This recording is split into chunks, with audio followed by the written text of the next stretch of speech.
يا أهلا بالفيلموية.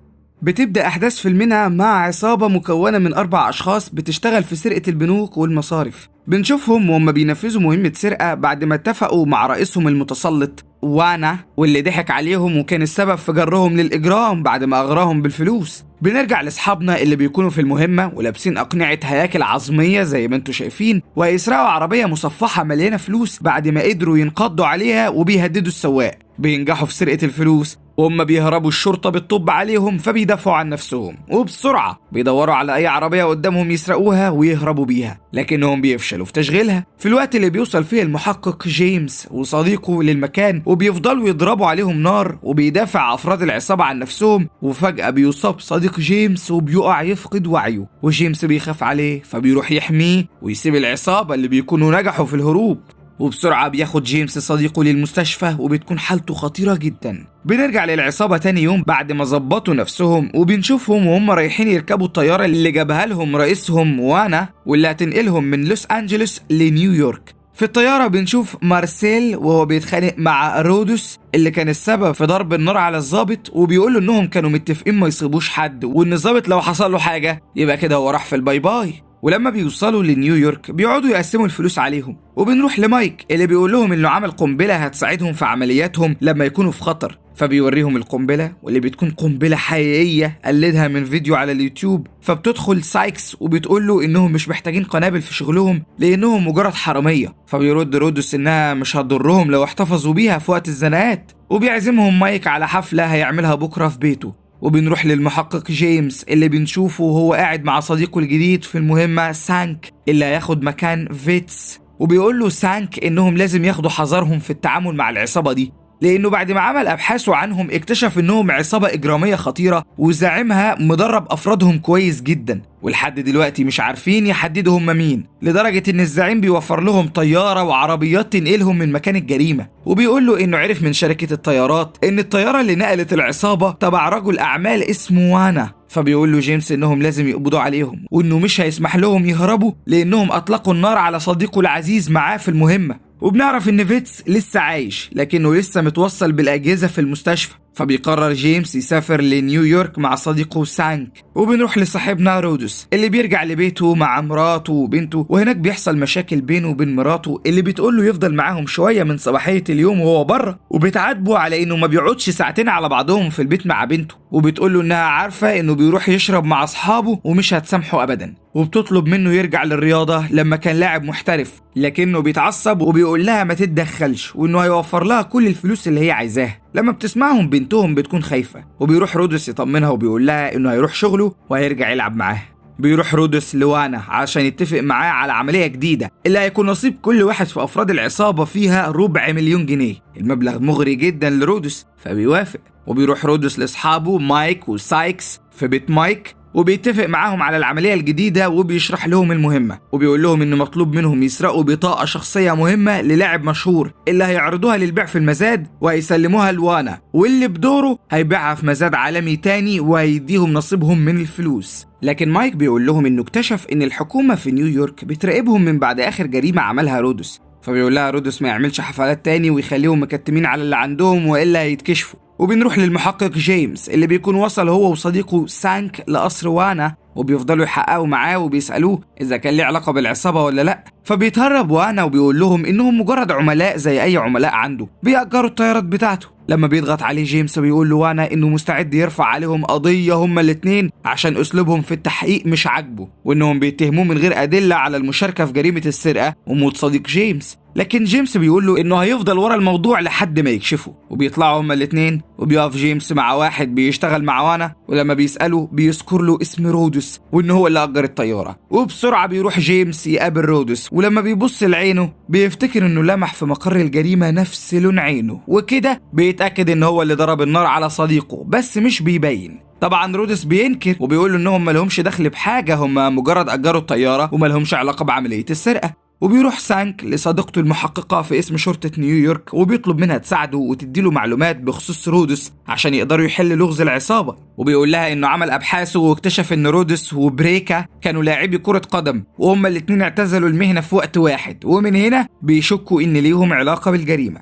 لكن المحققة بتقوله إنها عرفت بالمحقق جيمس المسؤول عن الجريمة ومش هتتدخل لأنها مش مطمنة لجيمس، وبتقوله إن في كلام بيتقال عليه إنه خاين لمهنته وهي مش هتقدر تورط نفسها معاه. وبننتقل لجيمس اللي بيكلم وانا وبيقوله إنه قدر يوصل لدليل وقريب قوي هيكشف الواقعة، وبيحذره لو كان ليه دخل يقول قبل ما يقع في مشاكل. بيتعصب وانا وبيقوله إنه مش معاه أي دليل وهو مجرد بيقوله كده عشان يخوفه بحاجة هو ما عملهاش أصلا، وبيهدده إنه لو ما بطلش يذكر اسمه هيروح يكمل على صديقه فيتس ويموته. بنروح لرودس اللي بيقول لاصحابه ان جيمس قابله النهارده هو وسانك. بتقدر سايكس توصل لمعلومات عن سانك انه ضابط مخابرات شاطر، وجيمس كان شغال في البحرية وعنده ابن وزوجة، وان في واحد قتل ابوه وهو بدوره فضل وراه لحد ما قتله واخد بطار ابوه. وبعدها بنشوف العصابة وهم قاعدين بيتدربوا على المهمة الجديدة، وبيختاروا اكتر شخص فيهم رشيق عشان يقدر يسرق البطاقة ويطلع بره، وبيقع الاختيار على سايكس. وفي مكان المزاد بيدخل وانا وبيستعد افراد العصابة وكل واحد بيقف في مكانه، وبنروح لسايكس اللي بتدخل عشان تبدأ مهمتها، وفجأة بتشوفها شرطية في الكاميرا وبتروح تطب عليها، لكن سايكس نينجا بتقدر تضربها وتفقدها لوعيها. وبنروح لرودس اللي بيكون نجح في الدخول لكاميرات المراقبة وبيخلي الراجل يمسح شريط التسجيل تحت التهديد. صاحبنا بيسمع كلامه وبسرعة بيمسح، وبيقعد هو في غرف التحكم وبيقطع النور عن المزاد، وده اللي بيدي سايكس وقت عشان تاخد البطاقة وبتديها لوانا بخفة محدش بيلاحظها. بتكون خلاص قربت في الهروب لكن الشرطة بتقابلها بره وبتقبض عليها، وبكده سايكس بتكون راحت. واصحابنا بيطلعوا يركبوا العربية وهم قلقانين على صديقتهم، وبسرعة لما بيبعدوا عن المكان بيبدلوا العربية عشان محدش يشك فيهم. وبعد شوية بيوصل المحقق جيمس وصديقه سانك وبيحققوا في عملية السرقة وبيقفلوا الأبواب وبيمنعوا أي حد من الخروج. ولما بيطلب منه وانا يسيبه يطلع بيقول له جيمس إنه عارف إنه ليه يد في الموضوع، وعارف إن رودس هو اللي نفذ المهمة لأن سايكس معاهم. بيفضل وانا هنا يهدد جيمس إنه لو ما سابوش يخرج هيكمل على صديقه فيتس اللي في المستشفى بين الحياة والموت. وبنعرف كمان إن جيمس كان صديق مقرب لوانا زمان أيام ما كان حرامي وبيشتغل معاه وخاربها، أما دلوقتي فهو شغال ضابط شرطة محترم. فبيقرر جيمس يساعد صديقه وانا ويقدمها له خدمة ويخرجه من المكان، وبينسى مهنته. دنيا ملهاش أمان بصوت سكار. المهم نرجع لفيلمنا. صاحبنا سانك عشان بقاله خبرة في المخابرات بيقدر يفهمها وهي طايرة، بيطلب من جيمس يعرفه العلاقة اللي بينه وبين وانا وإلا هيبلغ عنه. ولما بيكلم رودس وانا بيطمنه وبيقول له إن سايكس هتبقى كويسة ومش هتقول على أسمائهم، وبيقول له إن العملية نجحت تماما وهو خد البطاقة منها وسابها مع جيمس صديقه لأنه كان هيتفتش وهو طالع، وبيقول له ما يقلقش جيمس مننا وعلينا. طبعا رودس ومايك مش فاهمين ايه اللي بيحصل وازاي جيمس معاهم، وبيقفوا هما الاتنين مذهولين من اللي بيحصل. وشويه بتوصل عصابه لمكانهم بيكون وانا الغدار بعتهم عشان يقتلوهم ويفلت بالبطاقه لوحده، وفي وسط ضرب النار بيروح فيها مايك. اما رودس فبينجح وبينجو بنفسه وبيركب العربيه وبيهرب وبيرجع لعيلته وبيطلب من مراته تطلع من البيت وتستخبى هي وبنتها في اي فندق لحد ما الوضع يهدى ويشوف هيتصرف ازاي. وفي اسم الشرطه بيحكي سانك على اللي حصل لصديقته اللي حذرته ما يتعاملش مع جيمس، فبتقوله انها حذرته وهو ما سمعش الكلام، وبكده يكون اتورط هو كمان معاه والا بقى يروح يقبض عليه. فبيقول لها سانك ان جيمس كان مضطر يعمل كده بسبب ان وانا هدده يموت صديقه فيتس، فبتقوله المحققة ان ده مش مبرر يخليه ينسى اخلاق مهنته ويتعاون مع المجرمين، ان دي ممكن تكون لعبة هو بيلعبها مع وانا. بنعرف ان وانا كان ساعد جيمس في انه يوصل للشخص اللي قتل والده وهو صغير وقال له على مكانه، وبعدها راح جيمس خد بطار ابوه وموته. ومن ساعتها وانا بيضغط على جيمس عشان يشتغل لصالحه ويسهل له عملياته الاجراميه، والا هيروح يبلغ عنه الشرطه انه قتل جيري وكان بيشتغل معاه، وبكده هيقضي باقي حياته في السجن. وبننتقل لرودس اللي بيقعد مع مارسيل وبيقول له على انه وانا عاوز يموتهم كلهم لان البطاقه مع جيمس، فبيقترح رودس عليه انهم ياخدوا البطاقه من جيمس ويسلموها لوانا عشان يسيبهم في حالهم.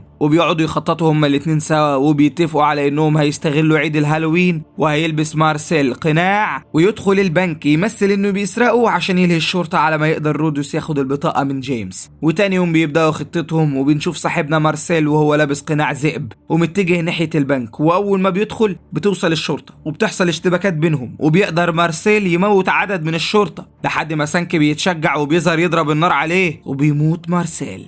وبننتقل لرودس اللي بيوصل لمكان جيمس وبيتكلم معاه وبيقول له انه كل اللي عاوزه هي البطاقه اللي معاه عشان يرجعها لوانا، وبيضطر جيمس يسلمها له لان وجودها معاه هتدينه لو اتقبض عليه. وبيقرر يساعد رودس ويدخله في شنطه العربيه وبيكون هيوصله لوانا. ولما بيوصلوا بيقابلهم مساعد وانا اللي بيفضل يتقاتل مع رودس، لكن رودس بينتصر وبيهرب. في الوقت ده بيهجم أحد رجالة وانا على صاحبنا فيتس في المستشفى عشان يموته ويضايق جيمس، لكن فيتس بيصحى وبيدافع عن نفسه وبينجح في قتله. وبنرجع تاني لجيمس اللي بينفرد بوانا واخيرا بيقتله، وبيوصل سانك مع القوة بتاعته ويقبض عليه لانه تعاون مع وانا. اما بقى رودس بيحاول يرجع لعيلته بالليل، لكن الشرطة مش بتسيبه في حاله وبتوصل وبتقبض عليه، وبيخلص فيلمنا على كده. في النهاية لو عجبك فيلم النهاردة ما تنساش تشترك في القناة وتفعل التنبيهات عشان لسه عندنا ملخصات نارية. اشوفكم الحلقة الجاية، سلام.